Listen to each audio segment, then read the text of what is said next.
Welcome back, everybody, to the Baltimore Orioles franchise here on MLB The Show 21.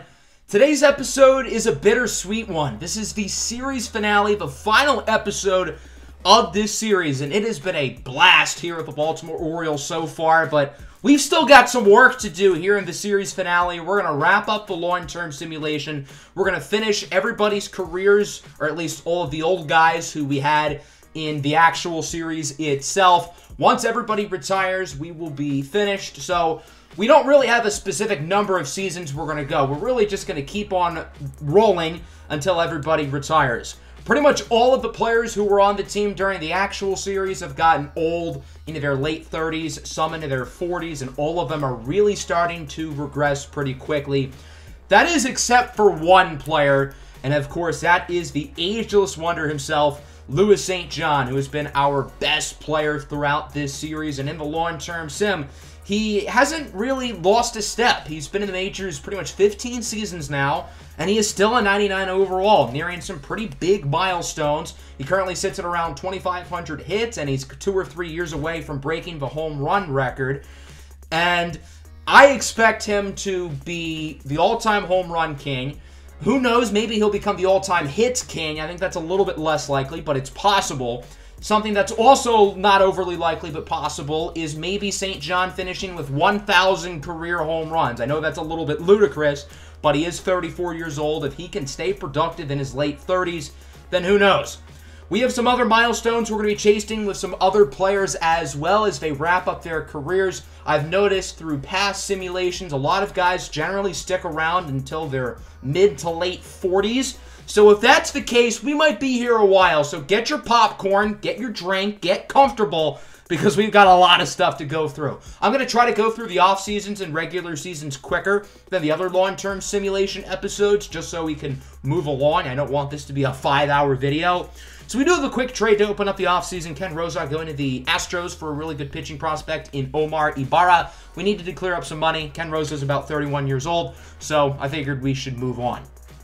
Looking at our exclusive rights free agents, we ended up agreeing to a new contract with Mohamed Mower, but we ended up letting Zach Durham and Merrill Fortenberry walk, 2 of our high draft picks throughout the series. Zach Durham ended up signing with the division rival Yankees. It seems like all of our former players go to the Yankees. First it was Chris Bubich, then it was Benito Rosario, now it's Zach Durham. Anthony Robles, another one of our former prospects, is on the move to the Rockies. I said towards the end of the actual series he was going to be great in the long-term sim, which he has been, but not with our team. Another one of our former guys, Reynel Delgado, ends up, guess where? The Yankees. I told you, they signed all of our former guys. It's weird.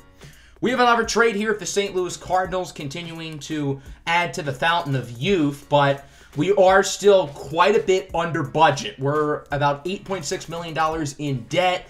What I've decided to do is we're just going to stick it out this season. We're not going to make any moves, and maybe the offseason is when we're going to panic. But we're going to ride it back with the current squad that we have here and then go from there. There aren't any major milestones we're going to be chasing this season, so we should get through this first season, season number 18 overall, pretty quickly. We're 57-33 here at the All-Star break, and it is worth noting that all of the old guys are still regressing really fast. Even Louis St. John has gone down a little bit. He went from a 99 to a 97, which is still very good. His numbers are still ridiculous. He has 24 home runs, hitting .338 with an OPS above 1050. So his play hasn't regressed, but his ratings are finally starting to go down.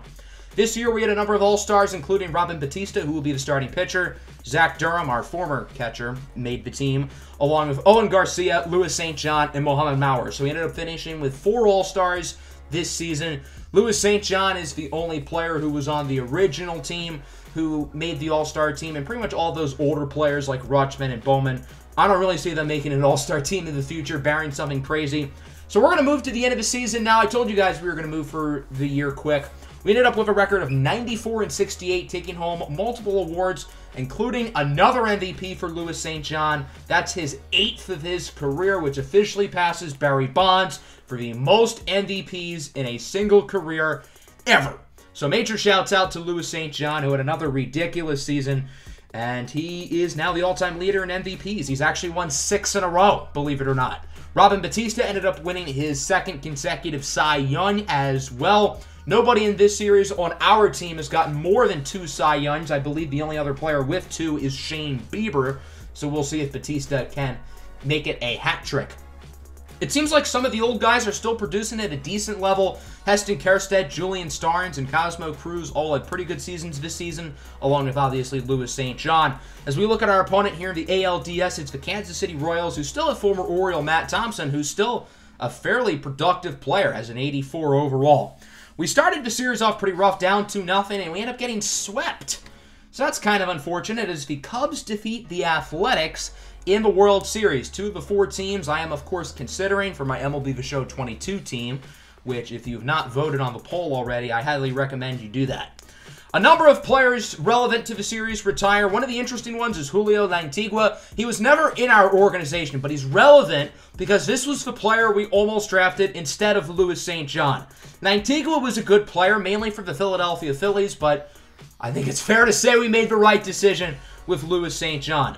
Multiple other former Orioles, including Bobby Bradley, Obi Yoshihito, and Carmen Sixto, retired in this stage, as Ronald Acuna ends up making the Hall of Fame.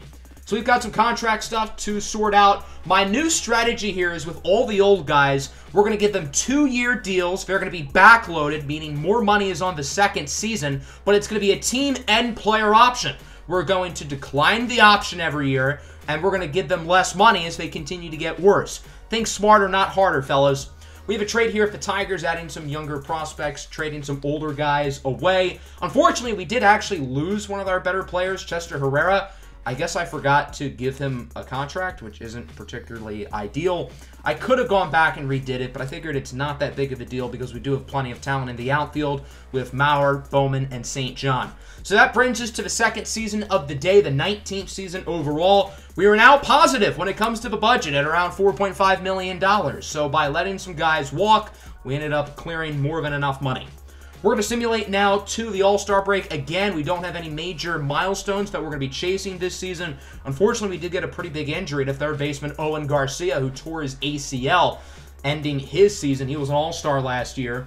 As we look at the All-Star rosters, Robin Bautista is the starter again. Former Oriole Jonathan Quezada also made it as a starting pitcher. And then joining them, the only other All-Star we had is Louis St. John, who is now a 93 overall. He is going downhill, but he is still producing at an all-star level. St. John did reach the 700 home run club. He's currently at 714, tied for third all-time with Babe Ruth, and he's only 49 away from breaking the record set by Barry Bonds. So I would say most likely that will come next season, along with 3,000 hits as well. We're going to simulate now to the end of the year here, hoping to keep the good times rolling, and indeed we finished 99-63, which is once again good enough to win the division.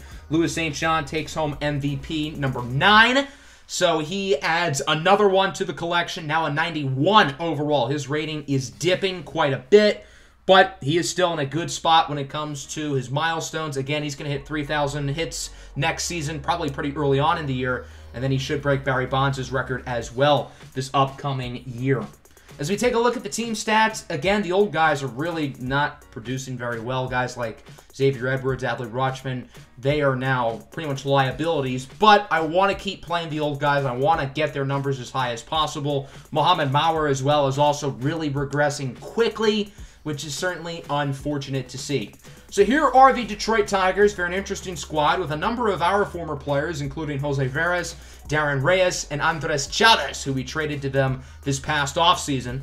We take home the first 2 games, and we would finish them off in 4. So now we're going to face off against the Texas Rangers, who are sort of the new big thing in the American League Conference. They have 3 90-plus overalls in their bullpen, for what it's worth. So they have a great back end, as we're currently up 2-1, 3-1. And we finish them off in 5. We're back to the World Series, and we're going to face off against the New York Mets. This team doesn't really scare me that much. I think the Rangers are quite a bit better than them. We're currently doing pretty well, and we would end up finishing off the job in 6. So there you go. We have now won the World Series, our 10th World Series overall of the series. Xavier Bowman, who's now only a 74 overall, ends up winning World Series MVP. Terry List takes home playoff MVP. So that's going to bring us into the offseason now. Again, no retirement. I think it'll be a little while until most of our older guys start to retire, as Vladimir Guerrero Jr. ends up making the Hall of Fame. So we have a lot of guys who are free agents. Again, these are all the older players who are on team options. We are going to decline them, and we are going to do the same thing we did with them last year. Give them 2-year deals with a team and player option for the second season, decline the team option, and give them less money, just so we can continue to stay above the budget. I also decided to give Ivan Cortes Jr. a 15-year contract. Once guys are really bad, we're going to give them 15-year deals just so they can finish off their careers right without having to worry about contracts. As we have another trade here, trading a couple more older players to the Tigers for some more prospects. It seems like we're munching off of all of their guys, and then we ended up making a move with the Astros as well for some young, talented prospects as well.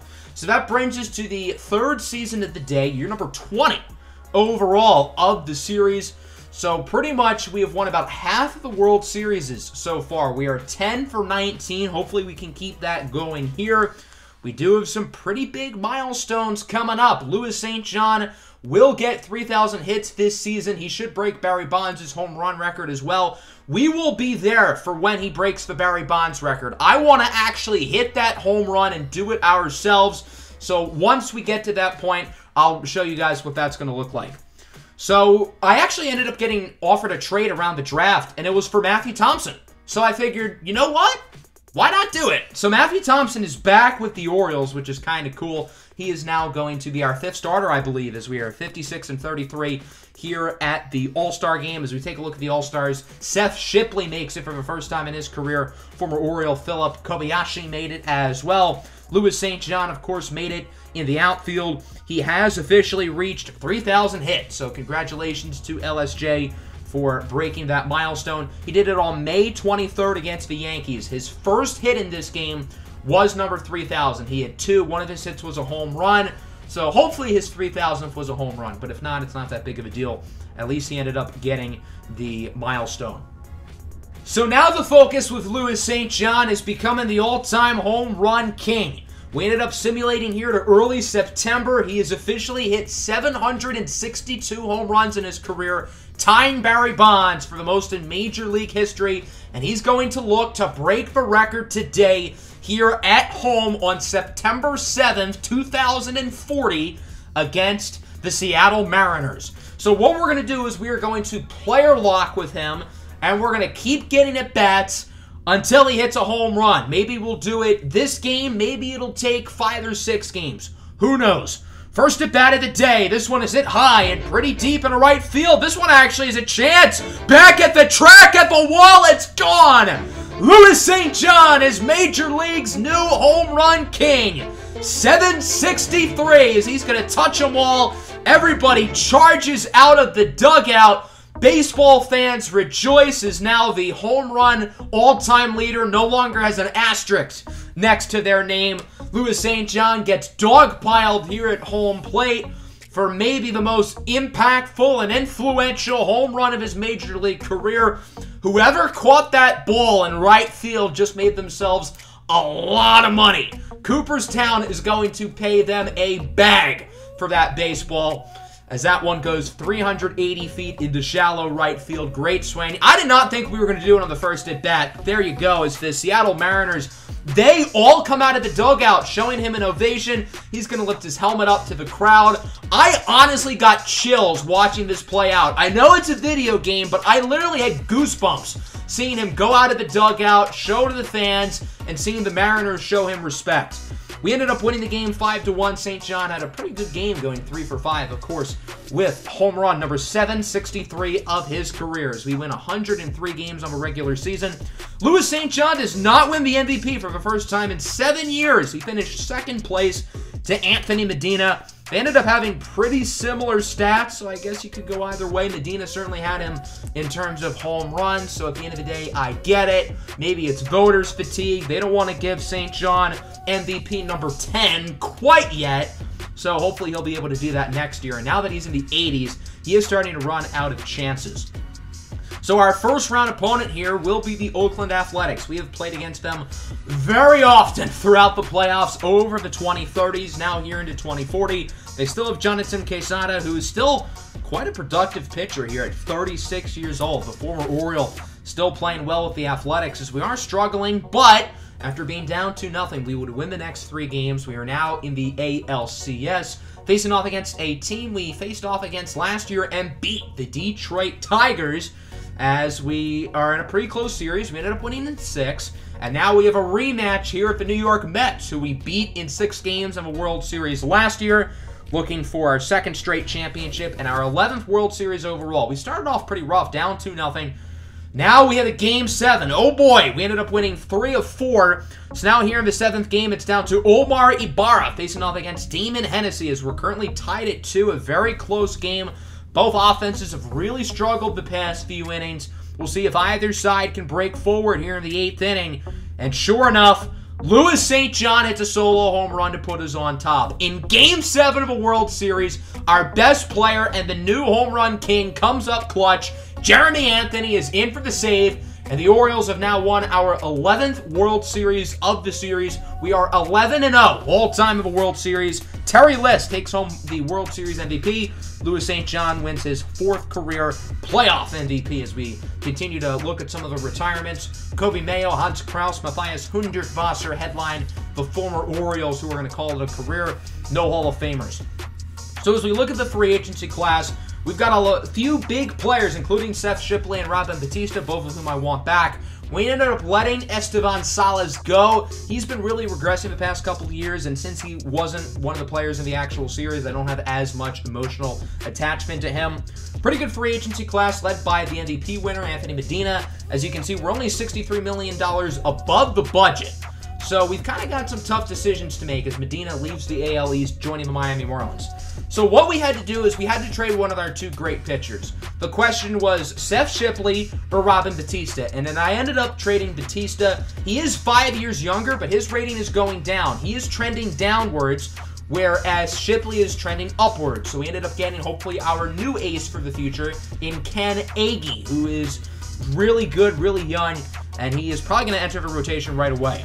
We're trading a couple more of our older guys for some more prospects. Again, trying to clear out money, continue to get younger as we look at the lineup here for the 21st season overall of the series, year 4 today. The rotation no longer has Robin Bautista. I think the team is a little bit worse than last year, but hopefully we can do pretty well, and we are actually kind of struggling. We're only 49-41 here at the All-Star break. As we look at the All-Stars, Seth Shipley ended up making it. He was joined by Terry Liss, Jim Shedd, and Louis St. John. It was now an 82 overall. St. John's play is starting to regress a little bit, but he is still performing at an all-star level. So St. John in his 19-year career has now made 18 all-star games. The only time he did not make it was the 2nd year of his career. He is currently the MVP favorite. So even in a down season, he is still the top MVP candidate, which is kind of wild. Simulating to the end of the season, we did end up winning the division at 91-71, so despite a sloppy first half of the season, we were able to have a good second half. Louis St. John does take home the MVP with Jim Shedd finishing in 3rd, so St. John has now officially won his 10th MVP of his career. Shouts out to St. John, who again had probably his worst season in a decade. Doesn't matter. He's just that much better than everybody else. So we also had Seth Shipley winning his 1st career Cy Young. So again, I think we made the right decision sticking with Shipley and letting Robin Bautista walk. Pretty much everybody, at least in the top of the order, is on fire. All the old guys outside of St. John, at least in the lineup, kind of struggled. But I think overall the team is in a pretty good spot here at the moment here, looking for our 3rd consecutive World Series and our 12th overall. We're going to face off against the Detroit Tigers here for a 3rd straight season. We've beaten them the past 2 postseason series. Currently tied at 2 here, going into a Game 5 and we win. So now we have the Tampa Bay Rays here in the ALCS. We haven't really seen the Rays at all in the playoffs, mainly because they've been stuck in our division. Poor guys. We would end up making do with them early on, and we ended up winning in 7. We started up 3-0, then they tied it, but we finished off the job. And now we're facing off against the Colorado Rockies in the World Series. Louis St. John at Coors Field seems kind of scary. You know what else is scary? The possibility of losing, as the Rockies beat us in 5. So for the first time in this series, we have lost the World Series to a guy named Ralph Pringle. He ended up winning World Series MVP, and that will mean we are now 11-1 all-time in World Series, as we do have our first big-time retirement of the day. Max Meyer is calling it a career after over 18 seasons, now at the age of 43. Hats off to Max Meyer. Even though his career started off rocky, once he got into it, he was a phenomenal ace for us for upwards of a decade. He won 1 Cy Young, went to many All-Star games, and then at the end of his career, he was pretty bad. I know the 4.22 career ERA doesn't look good, but through the late 2020s and early to mid-2030s, he was fantastic and will certainly be missed. I don't think he's a Hall of Famer, but he is pretty close. So again, major shout out to Max Meyer. We acquired him in the very first offseason of the series, and he has been great since. Another interesting player here is Eric De La Cruz. We almost picked him #1 overall in the second draft of the series. We ended up picking Xavier Bowman instead. Neither De La Cruz or Bowman really turned into stars, but again, I do think we made the right decision there with selecting Bowman with our top pick. Some other notable players retiring include Blaze Jordan, Mario Acevedo, and Justin Martins, former Orioles, calling it a career. So that will conclude, what, the 4th season of the day? As we now take a look at the offseason, we're going to offer all of our free agents. Matthew Thompson, Xavier Bowman, and Mohamed Mower will be getting their 15-year contracts. Now that they're all super old and super cheap, we are going to hand them their final contracts of their careers. Seth Shipley declined his player option, so he is going to be a free agent. I really don't want to lose him. He ended up re-signing. Everybody ended up re-signing. And I do officially want to give Xavier Edwards his 15-year contract as well at the beginning of the season. So now a majority of the old guys who are like 60 overalls, like Bowman, Edwards, Thompson, Cosmo Cruz, I think Julian Starnes as well, they are all officially on their 15-year contracts and their final deals as Orioles. We do have some pretty big milestones to watch out for this upcoming season. Kesten Hero is 10 home runs away from 500. Adley Rutschman is 126 hits away from 3,000. Xavier Edwards is pretty close to 2,000 hits as well. Louis St. John just hit the 800 home runs mark. He's probably not going to break any big milestones this season, but those other 3 players all probably should. So we're going to make it here to the All-Star break. We would have a pretty big injury early in the season. Terry Liss, our first baseman, out 2 to 3 months. As we are currently 40-51. We are in 4th place in the division. Adley Rutschman ends up making the All-Star team, but somebody in left field is noticeably absent. No Louis St. John for the first time in nearly 2 decades. So if St. John not making the All-Star team, he's a 77 overall. He's still having a good season, but nothing spectacular per se. And with the team really performing poorly, we're certainly not in an ideal position at the moment. Xavier Edwards, Adley Rutschman, and Kesten Hero have not hit their milestones yet. They could at the end of the season. If not, they probably will at the beginning of next year, assuming they don't retire. So we ended up finishing 73-89, the first time since Season 2 that we missed the playoffs. This is the first time in Louis St. John's, 20-year career that he has never made the postseason. That's crazy. Adley Rutschman now has exactly 3,000 hits, so congratulations to Adley Rutschman for finishing off the job there right at the end of the season as he joins the illustrious 3,000 hit club. But other than that, there wasn't a whole lot of smiles to go around this season. Xavier Edwards did reach 2,000 hits, but other than that, and Rutschman, nothing really positive ended up happening this campaign. Nobody from our organization retires, so it looks like Kesten Hero will have another season to break the 500 home runs mark as Fletcher Pipp makes the Hall of Fame. Now players who were drafted into the series are retiring and making the Hall of Fame. That's how far along we have gotten here into the future. We ended up re-signing most of our guys here other than Grant Loftus and Will Feliz, so everybody else is back. Unfortunately, Seth Shipley declined his player option, so he is back in free agency. Robin Bautista is there as well. He has not really gotten worse with the Marlins.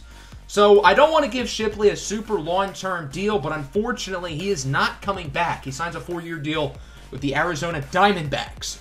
So we're going to make a trade here at the Braves, getting a really talented young third baseman in Doug McLean. With us not making the playoffs and losing our star pitcher, I want to make some moves this season. I want to get back into the playoffs as Shane Kovalesky signs his 15-year lifetime extension with the ball club. So we didn't make the playoffs last year, and we're arguably worse on paper with losing Seth Shipley, but hopefully we can turn it around this year, and we kind of are. We're 46-44. We're sort of in the thick of things for the second wild card spot. We've never had to look at the wild card race with this team. Terry Liss ends up making the All-Star game along with Jim Shedd. Again, no Louis St. John. He misses for a second straight season, and it really seems like St. John's peak has finally come to a close. He's now a 70 overall. His stats are really going downhill, and he's still a productive player, but far from the guy he once was. And at this point, rather than chasing MVPs and All-Star games, he's really chasing milestones, trying to get as many hits and home runs as possible. We are making a trade here at the deadline, acquiring a catcher from the Mets. Hopefully that can push us over the edge, and it actually would. We dominated the final 2 months of the season to go 93-69, making the wild card game for the first time ever in this series. We've never played in the wild card game, as Terry Liss ends up winning the MVP, the first Oriole not named Louis St. John to take home the award. St. John did have a strong second half of the season, hitting nearly 30 home runs. So in this series and in the Pirates series last year, those two series combined for over 50 seasons. We never have played in the wild card game in either of them until right now, which is pretty unbelievable. We're facing off against, fittingly, the Oakland Athletics. We have faced off against a number of times throughout this series, so we're going to simulate this game here, and we win 12-7. We make it to the ALDS against the Tampa Bay Rays, who are one of the fastest rising teams in the American League. And they would certainly show us off early, up 2-1. Now we tie it at 2, and unfortunately they finish off the job. So we're unable to win the World Series. The Rockies end up going with another championship. They have now won 3 in a row. So the Rockies have three-peated as we go into the offseason, and we have a long list of players who are retiring. This is our first big batch of players who will be leaving us. And that starts with Cosmo Cruz, the 40-year-old reliever from Venezuela. Cruz, I believe, was a 4th-round pick in the second draft of the series, and he has been fantastic for nearly 2 decades. He's been a little bit inconsistent here and there, but overall a solid player, 3.76 career ERA. Never made an all-star team, but was always a great middle reliever, and he will certainly be missed, even though he's only a 49 overall. Kesten Hero. What an interesting career for Kesten Hero, I've got to say. And it really started off rough. He was good in 2024. He was good in 2026. But once he left the Orioles is when he really played well for the Mets and the Diamondbacks. Then we brought him back, and he has continued to play very solid. He was able to cross the 500 home runs mark, finishing with 504 on his career. Certainly will be a Hall of Famer.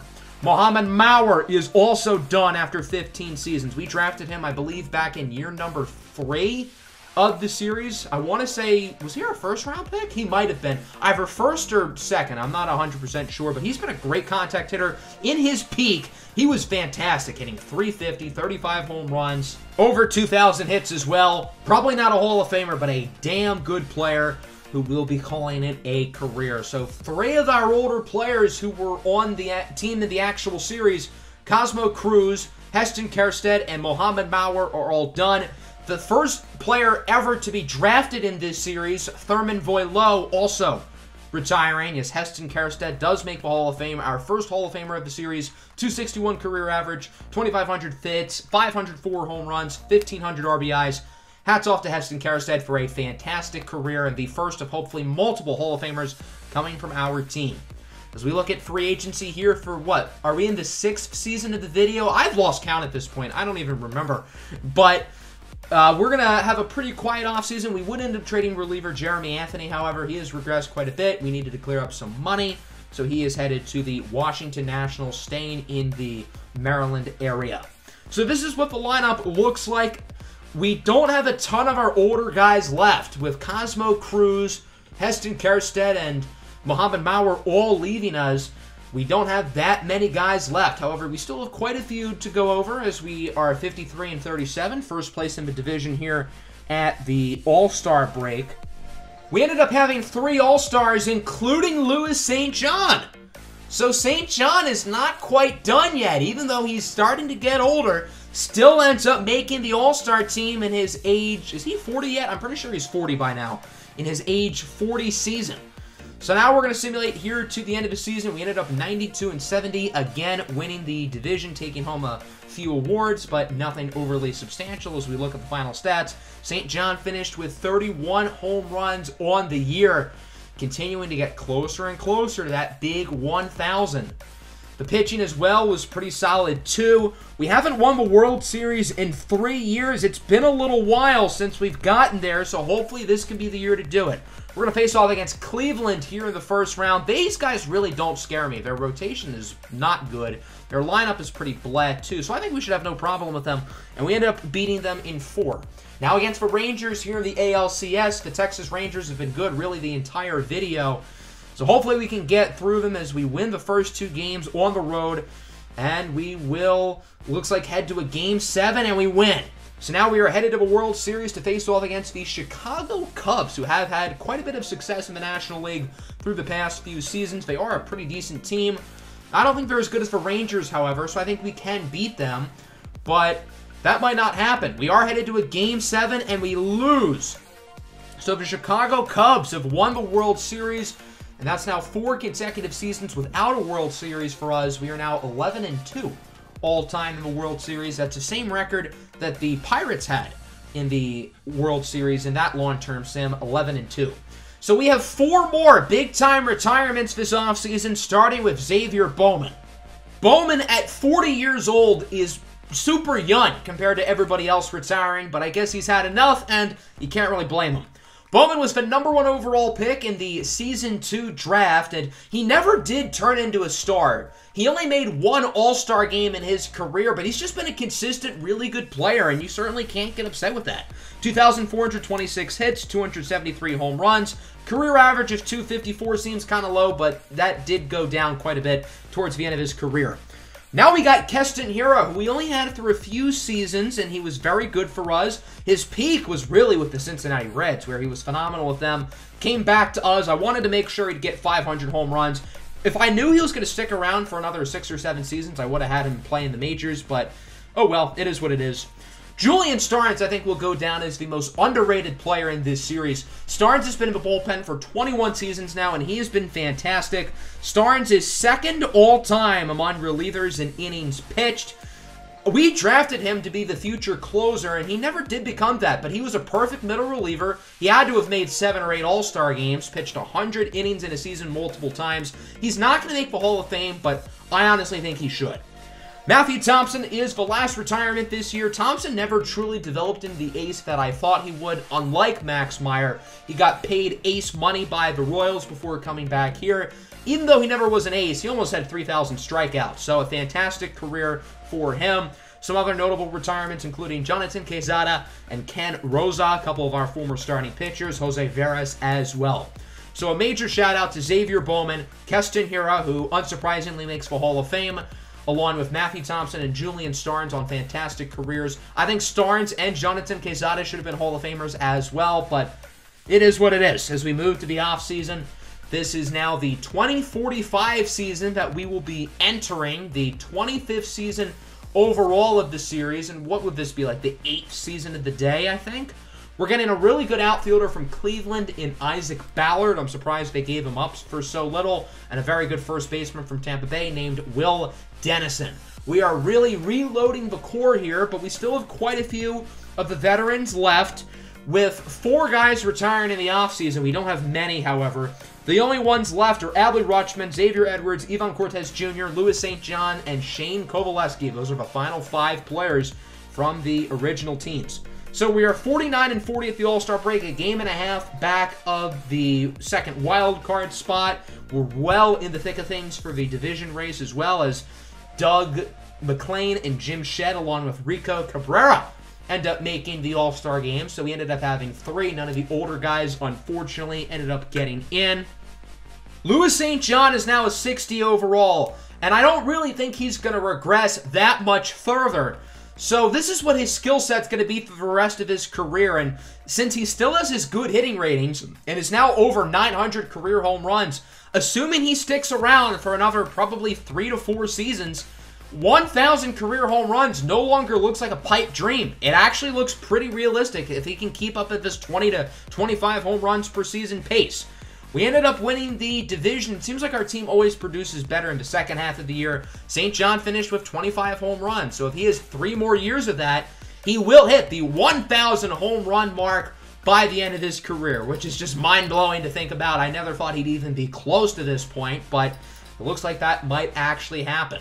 So in the ALDS, we're going to face off against the Texas Rangers once again, and we would steamroll them, sweeping them. Now we have the Boston Red Sox, led by MVP Bud Lugo, and it looks like they are going to steamroll us as we end up getting swept, and it would ultimately be the Pittsburgh Pirates who ended up winning the World Series. As we take a look at the retirements, nobody from our organization retires, so all the old guys are going to stick around for at least one more season. Austin Hendrick, an all-time great Cincinnati Red, makes the Hall of Fame. He was the best hitter in the National League in the 2030s. It was him and Louis St. John constantly winning MVPs.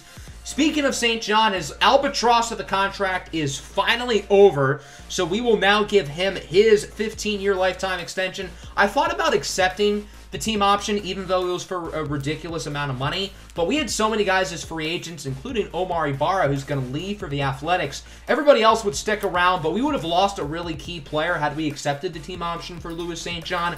So even though I thought about it because he's been so good, I also wanted to keep the team good. So here at the All-Star break, we're 53-37. We're currently the #1 wild card as we have 2 All-Stars as pitchers with Kenny Agee and Leland Corson making their first All-Star games. Jim Shedd makes it at shortstop as well, along with Isaac Ballard and Rico Cabrera. So we ended up finishing with 5 All-Stars, one of the bigger numbers in the major league. Certainly good to see there. As we are now going to simulate to the end of the season, can we win the division? We do at 98-64. Again, we seem to dominate at the second half of the year. Kenny Agee ended up winning the Cy Young. He had a fantastic season for us, so shout out to him. Louis St. John hit 19 home runs, so he is still on pace to hit the 1,000 mark probably in about 2 seasons. I don't think it'll happen next year. Maybe it'll happen the following year. We will have to see. And he's, I believe, past 4,000 hits as well. So in the first round, we have the Boston Red Sox, who swept us in the ALCS last year. So we are looking for revenge as we take the first game and then from there lose the next 3. I guess Boston has our number as the Pirates beat the Red Sox again in the World Series for a second year in a row. We had 1 retirement. It was a career minor leaguer, Cleveland Benson. So again, the 5 old players are still here. So we would go right through the offseason, now on to the next season of the series, 2047. As we said just a moment ago, Louis St. John has become the 3rd player in Major League history to get 4,000 hits. He's about 200 away from Pete Rose's all-time record, so it seems like the hit record will come before 1,000 home runs. I don't think he's going to get 200 hits this year, so chances are he will become the hit king early next season, and then I think the following year is when he's going to break the 1,000 home runs mark, again, assuming he sticks around, and that's no guarantee considering he is now, I want to say, 44 years old. As we take a look at the All-Star teams here for 2047, Doug McCain, Jim Shedd, Rico Cabrera, and Isaac Ballard all made it back. Those 4 seem to be our best offensive players at the moment, with Louis St. John still contributing at a somewhat high level. The other old guys, they've, well, not so much. So we end up winning 106 games. Leland Corson takes home the Cy Young, so that is another different pitcher who has won a Cy Young for us. As we take a look at the team here, in fact, Louis St. John did not get 200 hits as expected, but he is still on pace to break the hit record within the first half of next season, again, assuming he does not retire. So we have the Texas Rangers here in the first round. The Rangers are not the same team they once were. They are still good, but they're not as good as they had been in the past, as we end up winning in 5 games. Now we have the Astros in the ALCS. Houston has not been good for a while, but it seems like they are back, led by Rafael Carmona, who's one of the best hitters in baseball, but we will end up sweeping them, and we are going to face off against the Mets again here in the World Series. We have faced off against the Mets, I think, 3 times in the World Series today. We won the first 2 as we had a Game 7, and we win it. So the Orioles have won the World Series, our 12th of the series. Elvis Herman wins playoff and World Series MVP. So we have now officially passed the Pirates in terms of World Series from the long-term sim in MLB 20. We have 2 retirements, Ivan Cortez Jr. and Shane Kovalesky, as we start with Cortez, who had an interesting career. He was never an everyday player. He spent most of his time in the minors, but he had a role, and he excelled. He's not as fast as he used to be now with 58 speed, but we certainly appreciate Ivan Cortez for him always, producing to his role and doing what he had to do. Joining him in retirement village will be Shane Kovalesky, who was the 3rd overall pick in our 3rd draft of the series. Kind of like Xavier Bowman, he never developed into a star. Kovalesky never appeared in an all-star game, but he's been a consistently good player, finishing his career with 2,200 hits, 280 home runs, a 260 career average. He would unsurprisingly not make the Hall of Fame, but shout out to him and Cortez for 2 great careers. So now we only have 3 players left. Adley Rutschman, who's 48, Xavier Edwards, who's 47, and Louis St. John, who is 44. We would have a few big-time free agents, and everybody would end up getting extended. I want to run it back from our World Series championship last season as we look for our 13th overall World Series of this franchise. Of course, we only have 3 players left from the original team. Adley Rutschman, who probably only has at most 2 more seasons left in his career. Xavier Edwards, who I think has at most 3 more years left. And then Louis St. John, who at most probably has about 5 or 6. St. John sits at 4,201 hits. He is 56 away from breaking Pete Rose's record for the most in Major League history. I would suspect St. John, assuming he stays healthy, will probably break that record in May or so. So, just like we did with his record-breaking home run to pass Barry Bonds, we will play the moment that he gets his 4,257th hit, because that is a super big milestone, and I definitely would not want to miss it. So we're going to simulate to that point, and sure enough, it would be actually in early June. So it would take him a little while to get 4,256, but he has done it. He has performed not the best this year, but he has officially tied Pete Rose's record, and now he is going to look to beat it. His first opportunity here will be in the 3rd game of a 3-game set at home against the Toronto Blue Jays. So we will player lock with St. John here in this matchup, as hopefully he can break the milestone here against his rivals. The Blue Jays are dancing in the dugout. It doesn't seem like they realize how historic of a day this is. So here's Louis St. John up in the 1st inning. I would prefer for him to get number 4,257 today, because our next 8 games are all on the road. And I would prefer for it to be, you know, at home in front of a home crowd. If it's on the road, it's on the road. But it would be more fun to do it here at Camden Yards, as his first at-bat is a fly out to right. Second at-bat, grounded to short. It's bobbled, and he is going to be safe at first. Is it going to be an error, or will it be a hit? And they rule it as an error. That's kind of anticlimactic. So St. John does not break the record there. Still 0 for 2. We move to the 5th inning. This one is popped up into right, should be caught, and it will. So Louis St. John is now 0 for 3, running out of chances to get 4,257 today. Probably only 1 more at bat in this game against Marco Murillo. Liner to first, it's caught, and you hear a big groan from the crowd. They thought today was going to be the day they would see history, but unfortunately not. We would win the game, so I guess there was at least that. As now we head to this matchup here at Comerica Park against the Detroit Tigers. June 9th, 2048. Could this be the day where Louis St. John breaks what looks like one of the most unbreakable records in sports? The all-time hit record set by Pete Rose all the way back, what, like 60 years ago at this point?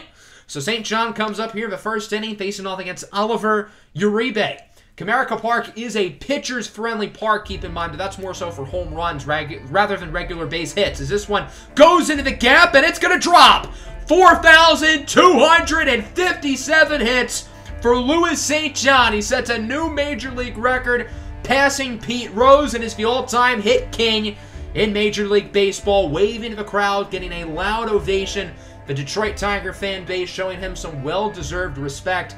That ball will go back into the Orioles dugout, likely headed to the Baseball Hall of Fame in Cooperstown, along with all of the other milestones and accolades and Louis St. John's gigantic plaque. I would imagine there's a lot of stuff there. He's probably already a Hall of Famer by now, even though he hasn't retired. That's how good he is. I did not think going into today's episode he would break the all-time hits record, so I am happily surprised. And if he keeps his current pace, it might sound a little bit outlandish, but 5,000 hits maybe? I know that's a little bit unrealistic. He's still 750 away, but if he does play until he's 50 years old and keeps at his current projections of 150 hits per season, it could happen. He ended up getting 3 hits in that game, was a single shy of the cycle, believe it or not, so he's now at 4,259. He's also 35 home runs away from 1,000. Again, probably not going to happen this year, most likely next year as we look at the All-Star teams. Tommy Tuttle is the All-Star starting pitcher. That's pretty cool. Doug McCain, along with Jim Shedd, both make it once again. Both of them have been very consistently good throughout the episode. Hopefully we can keep our first place standing in the division, and we would end up winning 100 games. Good enough for the top record in the conference. Doug McCain takes home the MVP. Tommy Tuttle wins the Cy Young. So that is our 3rd consecutive Cy Young award, and it's gone to 3 different pitchers, which is honestly pretty cool. Louis St. John is still on pace to probably get 1,000 home runs next year. He's probably going to rub it close to the end of the year. But again, assuming he doesn't retire, which I don't think he will, he should be able to get 1,000 next season. We're going to play the Angels here in the first round of the playoffs. Los Angeles is a pretty good team. I think we're better than them, but they're certainly no slouch as we lose the first one, win 2. Now we're tied at 2, and we lose. So that's disappointing. The Orioles don't make it back to the World Series. The Angels would end up making it, and they lose in 6 games to the Philadelphia Phillies. So that's going to bring us to the offseason. We have another retirement, but it's not one of our main guys. It's Michael Land, who is a career minor leaguer. So Adley Rutschman at 49, he is still around. Xavier Edwards at 48, still around. Louis St. John at 45, still around. So this is probably going to be Adley Rutschman's last season. Again, I've never seen anybody play until, or I guess past they were 50. Xavier Edwards very well could retire this upcoming season as well. Everybody would re-sign on the opening stage except for Alfonso Huerta. We would end up still bringing him back. I think Huerta's been in the big leagues for like a decade, and he's never had an ERA below 3. He's kind of insane. Louis St. John is also insane. He's at 980 home runs. He has gotten at least 20 in the past 2 seasons, so again, it'll probably happen closer to the end of the year if he gets it, but he is on track to. We are 51-39 here at the All-Star break. Kenny Agee ends up making it once again. He has been a fantastic ace for us since Seth Shipley left. We also had Doug McCain make it as well. So only 2 All-Stars this season, and the team isn't as good as previous years, but still very solid. St. John currently sits at 12 home runs, so he is right on pace to hit 1,000 right at the end of the season. We'll see if he ends up getting there or if we make it right to the end of the season, and that's what would happen. Unfortunately, St. John would not reach the 1,000 mark, but on the bright side, Kenny Agee did end up winning the Cy Young with Leland Corson in second. So St. John has 17 home runs this season. That puts him at 997 all-time. So if he doesn't retire, he is 100% getting it next season. All he needs is 3. The pitching was fantastic. The lineup was pretty good, too. Overall, a pretty strong season for us, although the back end of the bullpen was a little bit shaky. As we have the Houston Astros here in the first round of the playoffs, the Astros have continued to rise quickly in the AL West, pretty much replacing the Rangers and Athletics as top dogs in that division.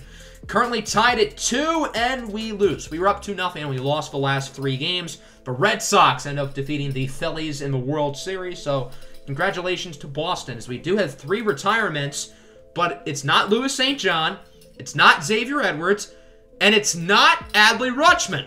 So Rutschman will play catcher next year at 50 years old.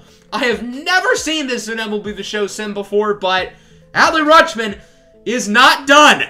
So has there ever been a 50-year-old catcher? How do his knees still work?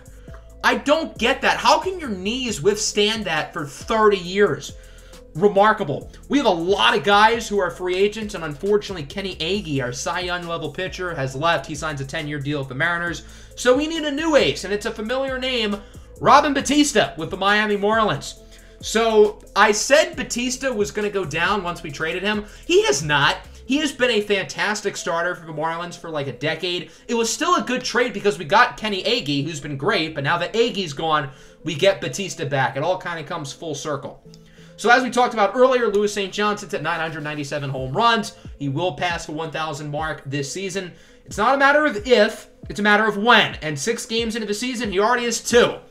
So now he's looking for number 3, We have 7 straight games at home, a 4-game series against the A's, and then 3 against the Rays. Louis St. John has gotten off to a red-hot start this season with 2 home runs in the first 6 games, so we'll see if he can keep that hot start going here and break the record against the A's as he faces off against former Oriole Omar Ibarra. Pretty fitting.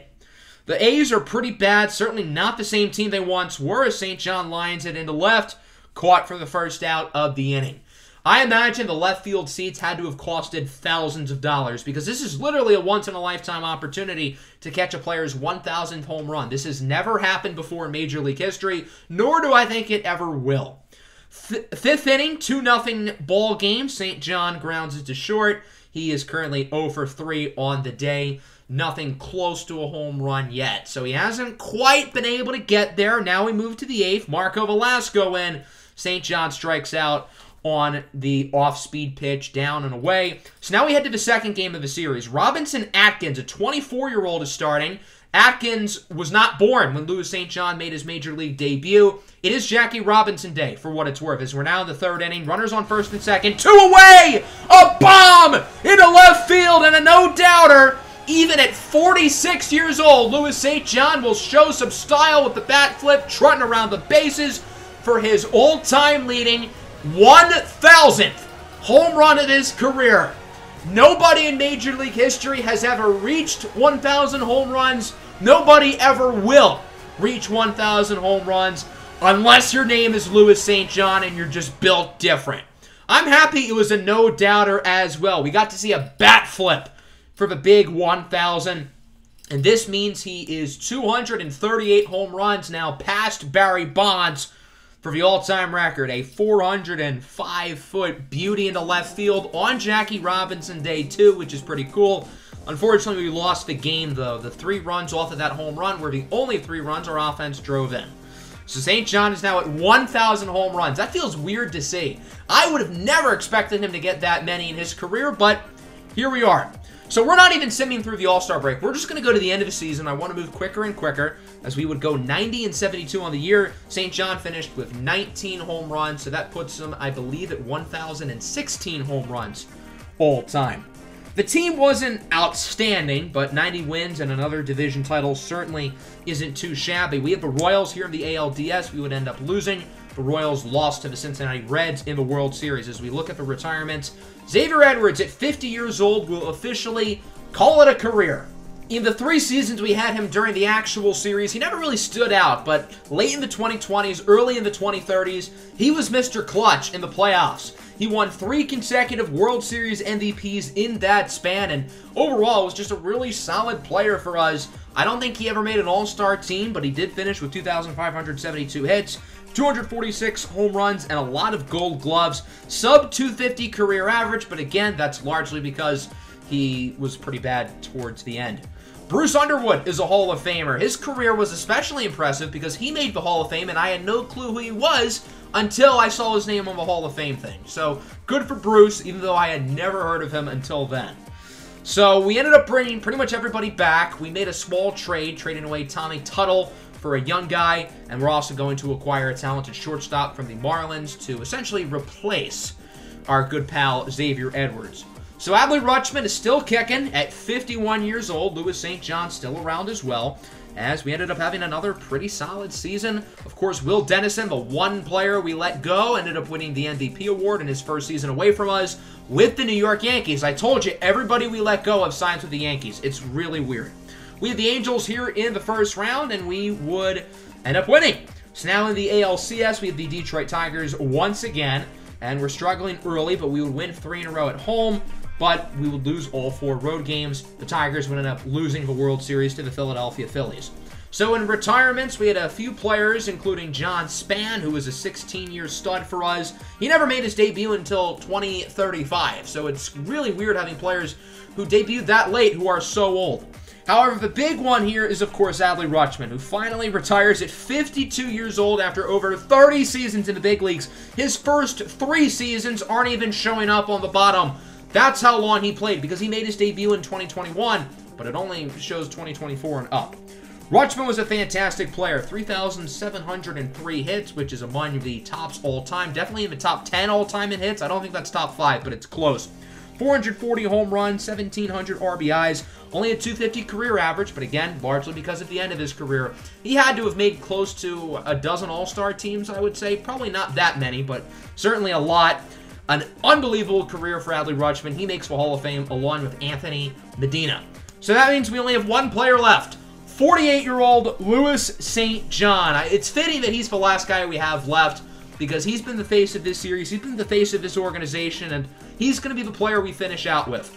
Once Luis St. John retires, then we will be officially finished. The last milestone he's currently going after is 5,000 hits. I thought there was no shot he would ever reach that, but at 4,830 hits, he is right on pace to possibly hit that at the end of the season.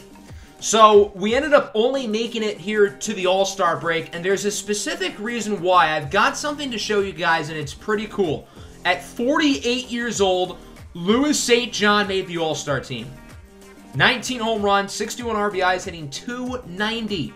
At 48 years old, he is still producing at a high level. He's right on pace to reach 5,000 hits by the end of the season. And sure enough, here we are in late September. Luis St. John is third in the MVP voting as a 60 overall. He is at 169 nice hits on the year, which puts him at 4,999 in his career. So it looks like he will reach 5,000 before the end of the season, and he's going to look to do it here today against the Boston Red Sox, and what will likely be the final real milestone of Luis St. John's career.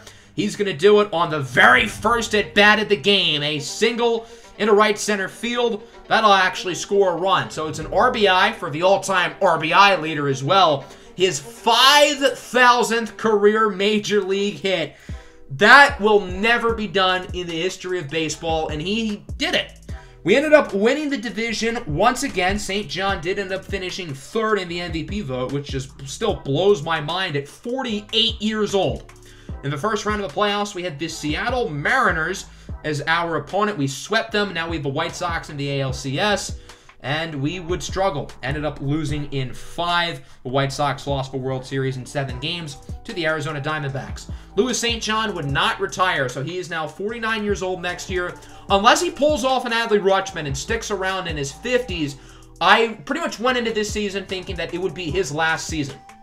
We did not end up winning the division, unfortunately, going 91-71, and we have a wild card game against the Mariners, and we lose. In what could be Luis St. John's final career game, he goes 0 for 4 with 2 strikeouts as the Royals beat the Cardinals in the World Series. So now we advance into the retirement, and indeed, Luis St. John is going to call it a career. So that means the 2053 season will be the final season officially of this series. There are no words to describe Luis St. John's career. Unfortunately, again, his first 3 seasons aren't showing up on the bottom, including his 2025 MVP campaign. So we only have his final 28 seasons. But I think undoubtedly, this goes without saying, Luis St. John is the greatest baseball player of all time, and it's not particularly close. Through his peak, he was an MVP. He ended up winning 10, an all-time record. He was at his peak through a while, really through the entire 2030s. Once we made it into the 2040s, he really wasn't the same player, but he was still productive. He usually hit between 240 and 280, somewhere between, I would say, 17 and 30 home runs per season, including an all-star appearance in the year 2052 at 48 years old. If there's one thing to nitpick, his career WAR was barely above 100, which, yeah, I get that's not the greatest, but the numbers speak for themselves. Luis St. John is the greatest baseball player of all time, and it is not close. St. John holds a number of records, including seasons played by one Major League player, 31. That's actually tied with Adley Rutschman. Most championships won, 12. Most MVPs, 10. Most games played, 4,636. Most at-bats, nearly 1,800. Most runs, 2,831. Most hits, 5,159. Most home runs, 1,075. Most RBIs, 3,299. And he even struck out more than anybody in Major League history. So I wanted to compare his career stats to that of Oneil Cruz from our Pirates series in MLB The Show 20, because Oneil Cruz was the best player in that series. At the end of his career, I called Oneil Cruz the best Major League player of all time, and as you can see here, Louis St. John's numbers completely wipe him away. Feel free to pause if you'd like, get a closer look, but this just shows how great Louis St. John was, and an unbelievable career for the greatest player in Major League history. And I have a hot take here. Louis St. John is the most dominant player in the history of this YouTube channel. Better than Mason Conway, better than Isaiah Sparks, better than O'Davia Shepherd, better than everybody. I genuinely believe Louis St. John has become this channel's all-time greatest player, regardless of sport, regardless of game. That's how good he is. So now that we've made it to the end of the series, I want to reflect on the 33 seasons that we've gone through. I put together some stats and whatnot, and I want to take a look at them before we round out the video and the series. So the first 6 seasons of this series were the 6 seasons we actually played. We ended up going 524 and 446, winning 4 division titles and 2 World Series. After that, we had the long-term sim, which lasted another 27 seasons. We ended up winning 2,602 games. We won an additional 10 World Series in that span, and we had 12 overall MVPs, 10 of which were won by Louis St. John. We had 13 Cy Youngs with Shane Bieber, Robin Bautista, and Kenny Agee as our only multiple-time winners. We had 4 Hall of Famers, Kesten Hero, Heston Kjerstad, Adley Rutschman, and Louis St. John.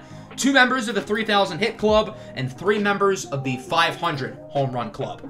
Since we had our long-term simulation last year in the Pirates franchise, I wanted to compare the two and see how similar they were. Overall, I would actually say those Pirates teams were a little bit more dominant. They had the better winning percentage. The Pirates only went under 500 once through the entire series. That was Season 1. We won our division in the final 30 years of the series. We weren't able to quite do that with the Orioles. We ended up winning all but 3 division titles after the first 2 seasons, which is still remarkable, but not quite as impressive. If you look at the MVPs, Cy Youngs, and World Series, it's all pretty much equal. However, I would say the big difference between the 2 teams is the Pirates did not have a player of Louis St. John's ability, whereas I believe we did here in the Orioles series. So that's going to wrap this one up. That will conclude this series, the MLB The Show 21 franchise of the Baltimore Orioles. This series has been an absolute blast. One of my all-time favorites. At the end of the Pirates series last year, I said there was no way the MLB The Show 21 series would top that one. I really think it did. Hopefully the MLB The Show 22 franchise can top it as well. Normally I like to give myself like a month break before, going into a new game. But this series was too much fun. I couldn't stop. MLB The Show 22 comes out this Friday. That's in like 4 days. So I'm not giving myself any buffer between MLB The Show 21 and MLB The Show 22. But again, I just enjoyed this one so much. The team reveal will likely be uploaded on Wednesday, or so that's the plan. I have officially picked out the team for MLB The Show 22, and I am super excited to use them. I cannot wait to show everybody who it is, and then kick off the series later this week on the new game. It's going to be an absolute blast. So for the final time here on the MLB The Show 21 franchise with the Baltimore Orioles, it has been a pleasure. And here's to a great upcoming year on MLB The Show 22. Peace out. Go Orioles.